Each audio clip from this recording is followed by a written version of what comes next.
Okay, so one more time. Rome, respiratory opposite, metabolic equal. So when your pH is high and your CO2 is low, it's respiratory alkalosis. Rome, opposite. Opposite, Rome, respiratory. So again, like logically, CO2 is low. So acid is low. So if it's acid low, it's alkalotic. So alkalotic means pH is going to be above 7.45. So if your arrows are opposite, it's respiratory. And because your pH is above 7.45, it's alkalotic. So opposite for acidotic. If your pH is low and your acid is high, opposite, respiratory. pH is low, below 7.35 is acidotic. Acid is high, acidotic. Makes sense. Respiratory acidosis. Okay, so metabolic. I'm sorry, my mom is crawling on the floor behind me. You can walk, Mom. It's okay. Okay, metabolic. So pH. pH is high, which means you're going to be alkalotic. So that means your base is high as well. So pH is high, it means you're alkalotic. When you have high base, that's also alkalotic. So when they are equal, it's metabolic. pH is low. So bicarb, if your pH is low, you're acidotic. So low. So when you have acidosis, your bicarb is low. If you have too little bicarb, you're acidotic. So equal metabolic. So that's Rome, just in a nutshell again. The next slide talks about compensation. She truly doesn't need you to know anything about compensation. It's just like partial compensation. Your numbers are between this and this. She won't ask you any questions about it. Boards might, but she won't ask you any questions for this exam about it.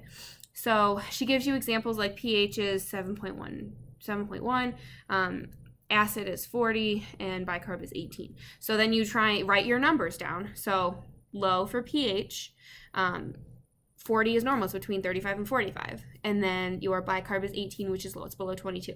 So if they're the same, it's metabolic, and because your pH is low, it's acidosis. So metabolic acidosis. There's some more. So you have, which one do I want to do? This one was metabolic acidosis. That's still metabolic acidosis.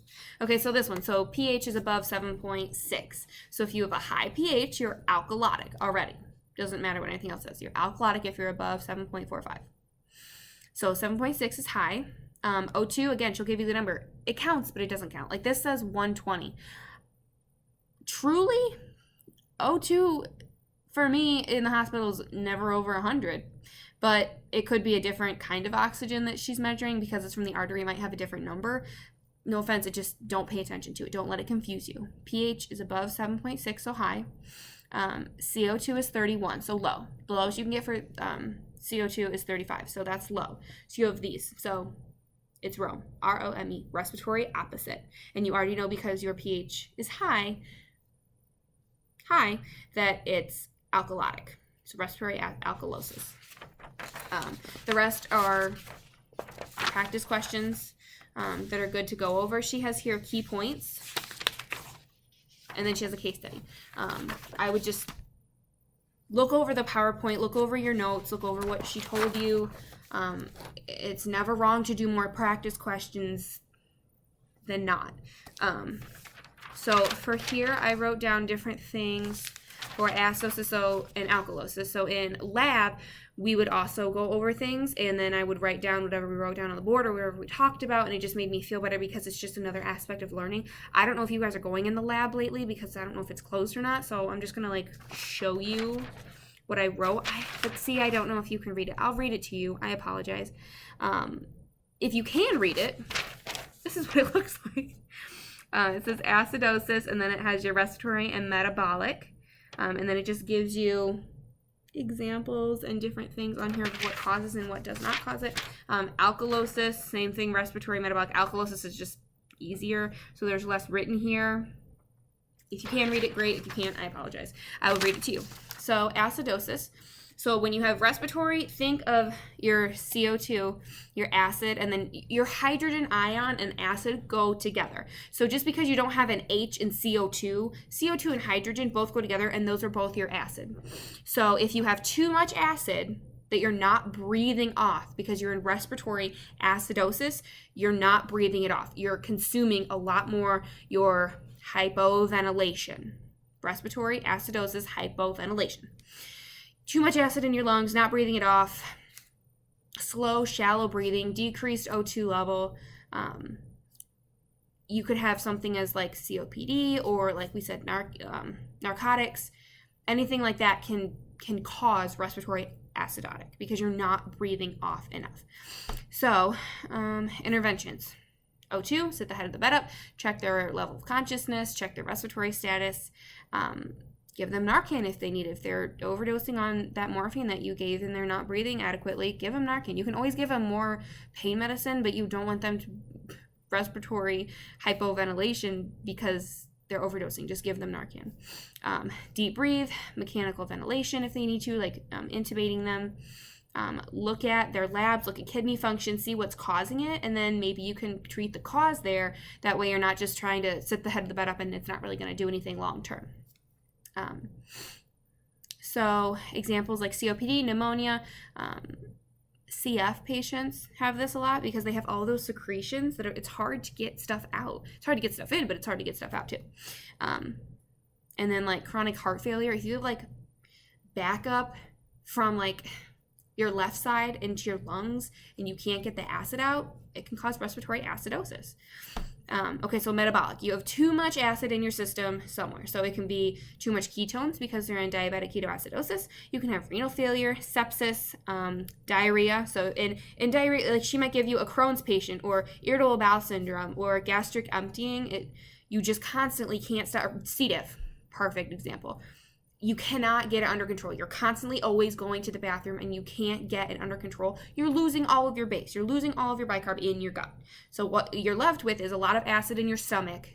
So you're going to be acidotic. Laxatives make you go to the bathroom. Milk of magnesium, antibiotics. Those kind of things will make you acidotic. Deal? Deal.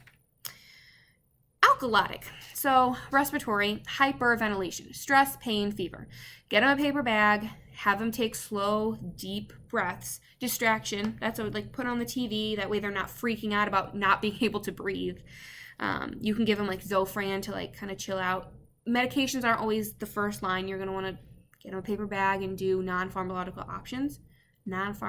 options. But if you have to give them Zofran, give them Zofran. Metabolic. So if you're like an NG, if you put an NG down and you're sucking out all of the acid, you're going to become alkalotic.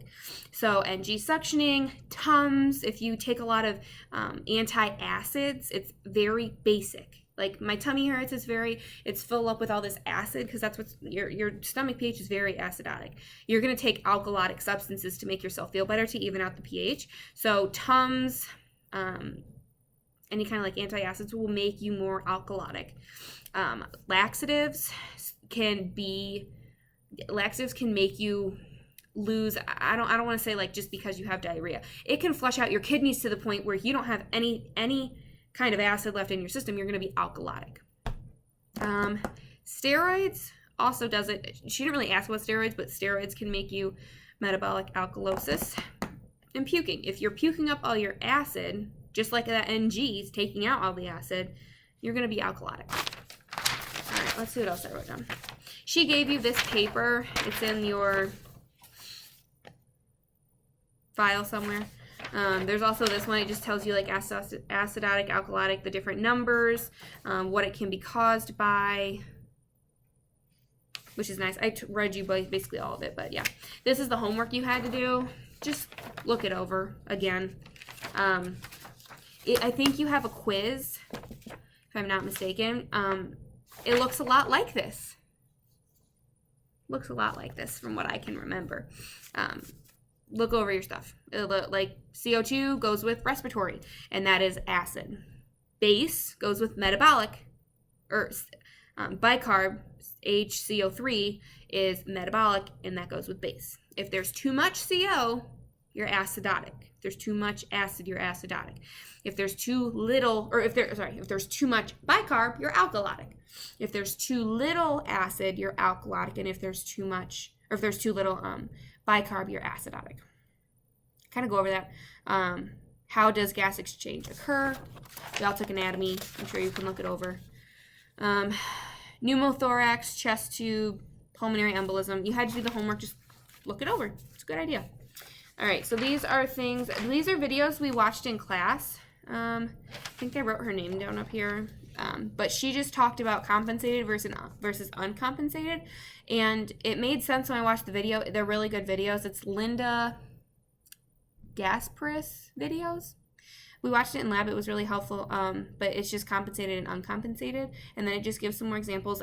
Honestly, practice questions are your best friend at this point. I think she gave you this paper that you could do it. I mean, I think one of them is compensation, because I was like, all these numbers are Jackie. But other than that, it wasn't horrible. Deal. Go on.